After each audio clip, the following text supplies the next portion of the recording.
Hello everyone, this is Dr. Gagan Kumar Koduru. Today we are going to see that subject, understanding your customer. So under that we are going to see the following contents. First one is, who is your customer? We will define who is your customer, the basic definition. And also we see the characteristics of the customer.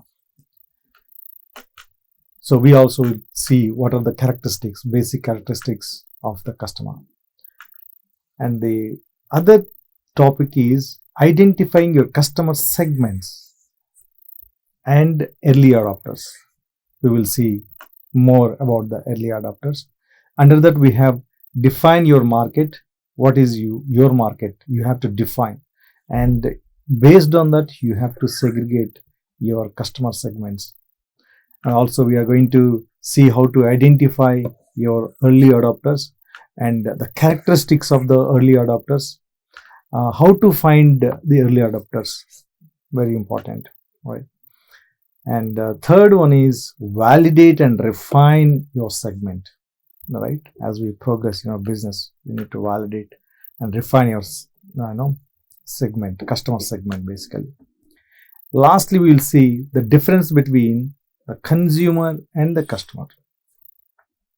Okay, so these are the topics that we are going to cover today. Now, first one, we define who is customer. A customer is an individual or an organization.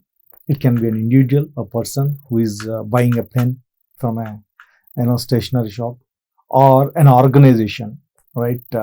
For institutions, educational institutions like MLR IT, right? We have transportation, right? So for transportation, we are the customers for them. So as an organization, we'll be customers. So it can be an individual or an organization that purchases goods or services. It can be anything. We are going to sell some products or physical products to the customers, or we are going to provide some services. As I mentioned, the transportation is a service, right? We are going to provide the service to the customers from a business. Customers are essential to any business. So they are very essential to any of the business as they drive revenue and growth.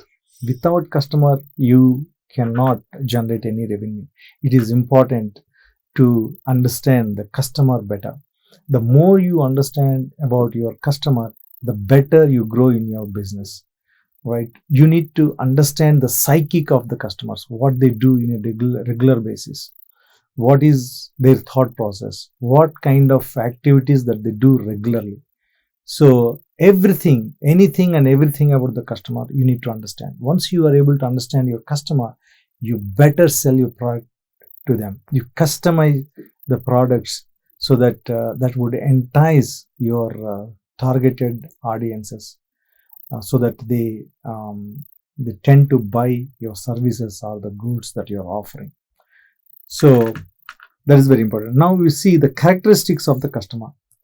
First one, needs and wants. Customers seek products or services that fulfill their needs, that are essential requirements, like your grocery. You cannot avoid the grocery. You have to buy the rice and dal, right? So those are the essentials you need to buy.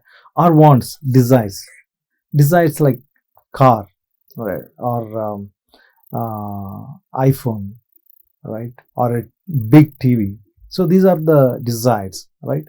So fulfill. So basically, customers seeking to fulfill their needs and wants, right? So they should have these two things. And decision making. So customer is not going to buy your product just like that, right?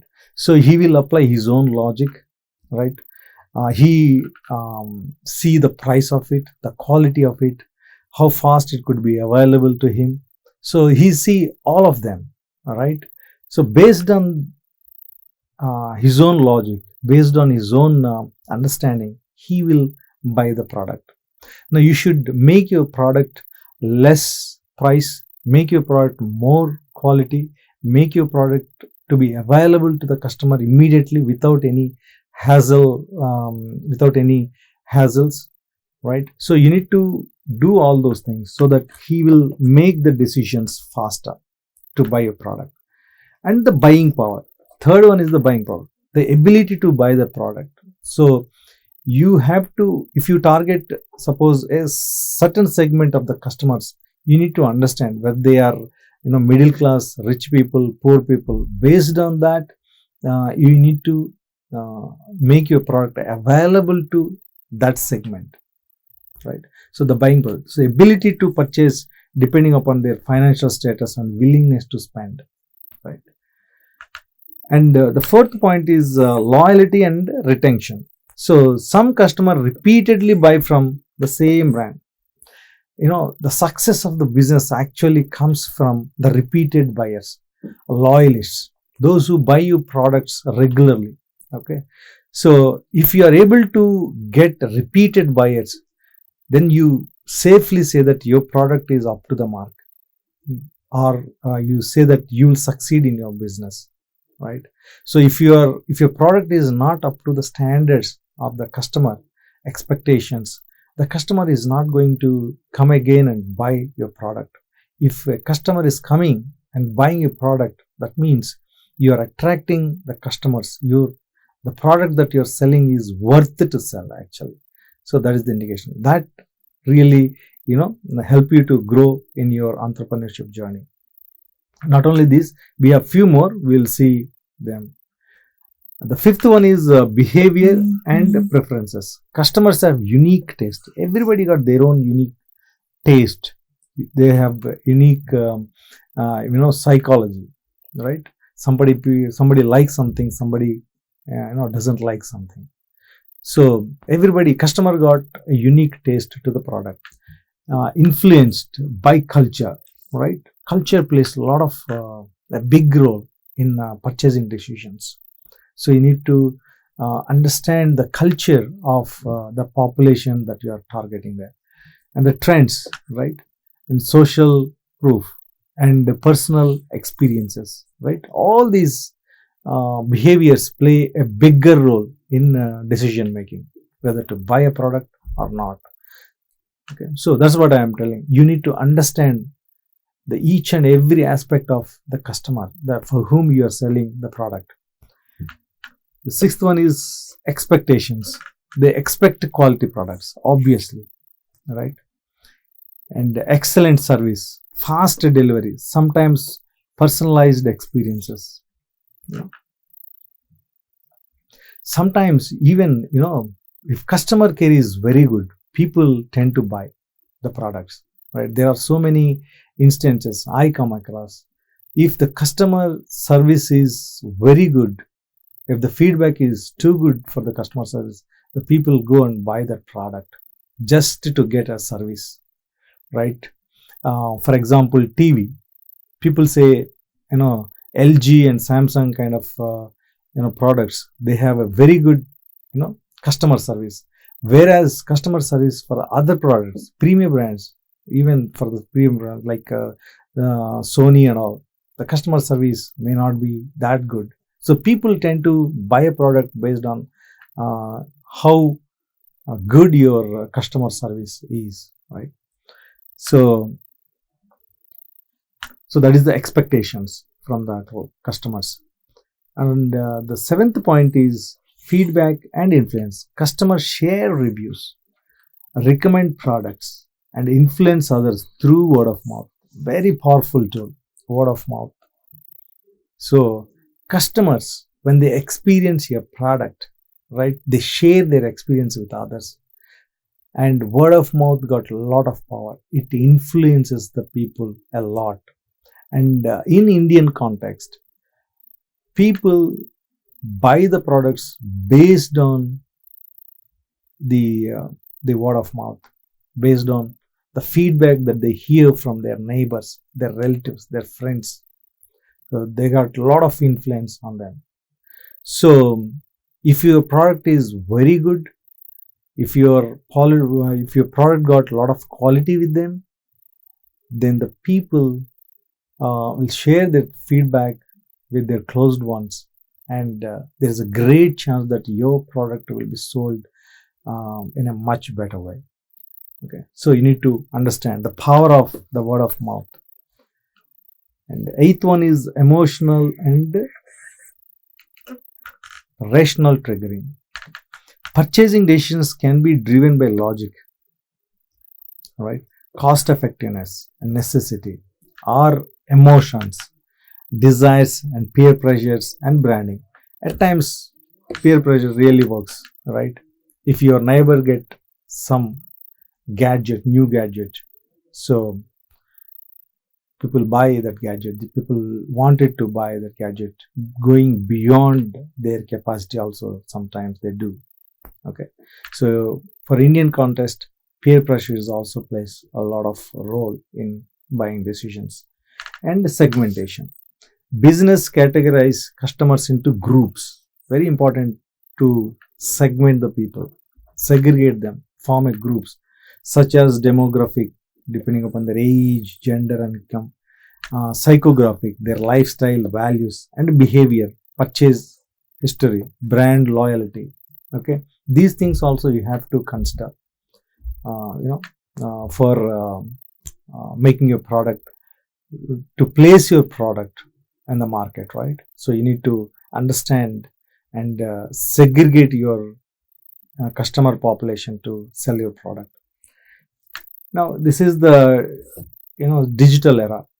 The people spend most of time on their gadgets, electronic gadgets, and it is very much driven nowadays. Online brands, social media, websites, e-commerce, right? People do visit these sites, so you need to make your product digitally present across, right? So these are the characteristics of your customer. The next one is identify your customer segments and early adopters. Identify customer segments and early adopters is crucial for business success, right? So especially for startups, new product launches. So here is how we can segregate the customers and define your market, right? So customer segmentation involves dividing your target market into distinct groups based on shared characteristics. Common segmentation criteria includes, first one is demographic segmentation. So in this, we are going to segregate your customers based on age, gender, income, education, occupation, family size, etc., etc. So this is the demographic details of your customers. So suppose your customer income group is less than average, then your product should be in that range, right? You can't sell them luxurious brands to them, right? So, or the luxury cosmetics, people, they won't buy. If your customer segment got higher income groups, then you can suggest them luxury brands. You can offer them luxury brands to them, or high-end cars, or high-end digital devices, right? You can offer them like that. So segmentation helps you to target a specific audience group and mold your products so that you can sell that product to these groups. So demographic segmentation based on age, gender, etc., etc. The second one is geographic segmentation, the country where they are living, the region, right? City, climate. These are the geographic segmentation based on where the person is living. For example, a person who is living in hot and humid areas, you won't offer them sweaters, right? You'll offer them cotton or the linen cloth to them so that they may buy that product, right? If the climate is very cold, that's where you offer the sweaters, the warm clothes for them. So the region, geography plays a lot of role in selling your product to the customers. And Third one is psychographic segmentation. So it involves their interests, your customer interests, values, lifestyle, their personality. All this plays a psychographic segment, right? You have to segment based on the psychology of your customers. And the fourth one is behavioral segmentation, buying habits, product usage, brand loyalty, engagement levels, right? These are the behavior patterns of your customers. So example also again, a subscription service targets customers who market frequent purchases, right? So frequently purchasing customers, it will target. So why this segmentation important? Because it helps you to understand your customer. As I mentioned earlier, the more you understand your customer, the better you can sell your products, right? So all these things help you to narrow down who is your customer. Once you define that group, right, it could be few hundreds, it could be crores, right, your product. So but it is very important to segregate and narrow down the customer population and target them exclusively, especially when your business is a new business, especially when your business is startup kind of, right? So you need to target that specific customers. Later on, when the business is growing, right, you can include next level of customer segments and target them and make your product available to new customers, new segments. Okay, so that's how we should grow in the business. So second stage is to identify early adopters. Who are early adopters? Early adopters are the first customers to embrace your product. You need to sell your products to these early adopters. It could be your relatives, your friends, your colleagues, for which you are going to offer your product first, and seek genuine feedback for them. And also the early adopters could be the risk takers.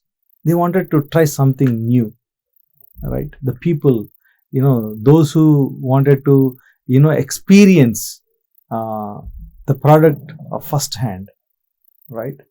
So those are the ones, your early adopters, apart from your relatives, your friends, your colleagues, right? They will make sure they provide a genuine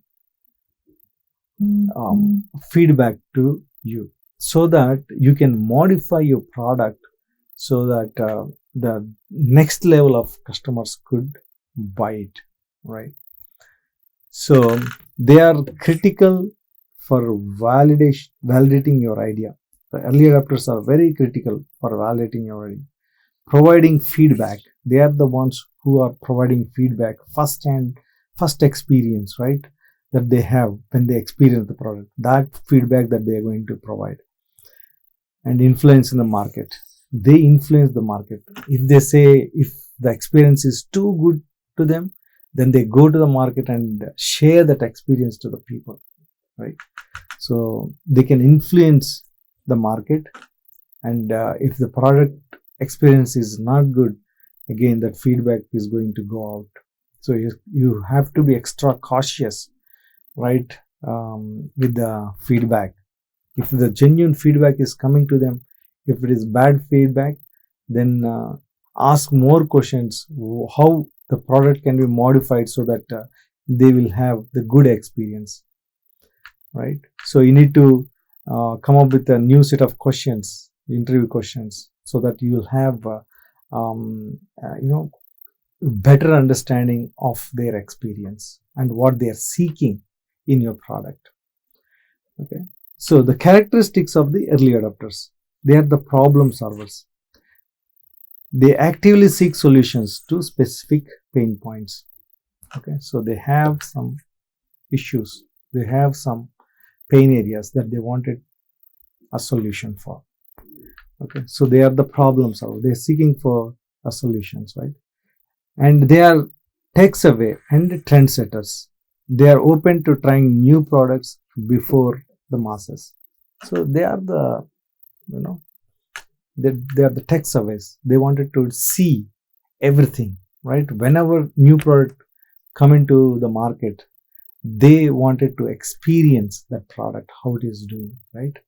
So, and also third point, they are the risk tolerant, willing to experiment with the new unproven solutions, right? They are the risk takers actually. Okay, they wanted to experience that.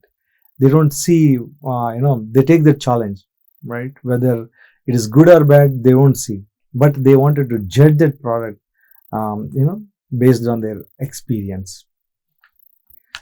They're the influencers. They share experiences through reviews, blogs, and word of mouth, right? They are open. They don't keep that experience with them. Rather, they go out to the people and share their experiences with the people. Okay, so they are the ones who are first advertisers of your product actually. And the fifth one is engaged or vocal. They provide feedback, help share product improvements, right? So they are not only using your product, but also they are providing the feedback to the people, and they are the ones who help you to improve your product, make it better, so that when the people, outside people buy it, outside of the early adopters buy it, they will have a good experience with your product. Once you cross that barrier, right, of going beyond the early adopters, that's where your the true sense of your product reflects, right? Whether it is doing good, whether it's doing bad, whether it will grow or it will go down, right? Everything will be decided. So you should cross that early adopter barrier, right, for making your product successful. Next one, we'll see how to find early adopters. Niche communities and forums. Okay, engage in industry specific online forums, Facebook groups, LinkedIn discussions, right? This is the places where you find these early adopters.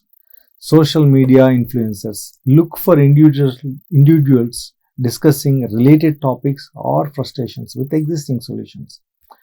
The third one is competitor analysis. Identify users who are dissatisfied with the competitors' offerings, right? Competitor analysis is very crucial for you. What your competitors are offering, the people who are experiencing the products of your competitors, how they are feeling about that product. So when you understand your competitor products, you can target the weaknesses of the products and reach out to their customers. Crowdfunding platforms like Kickstarter and Indiegogo attract early adopters interested in innovation. There's a lot of platforms are there. If you pitch a better idea, good idea, right, people are willing to invest, and also they can show the people who can use the product as an early adopters, right? So that is the fourth point. Fifth point is beta testing and pre-launch offers. Offer exclusive accesses, discounts, and trail to attract early users, right? You need to come up with a lot of attractive schemes to attract the early adopters, right? Sixth one is networking and events. Attend industry meetups, right, conferences, and networking events to find passionate individuals. So you need to attend the events, and you have to improve on your network, right? Network of the people. So discuss your product with them, right? So when you grow in your network, then you can reach out to multiple people and discuss about your product. And those people, when they experience your product firsthand, they will give feedback to others, right? So you will cross that barrier of the early adopters.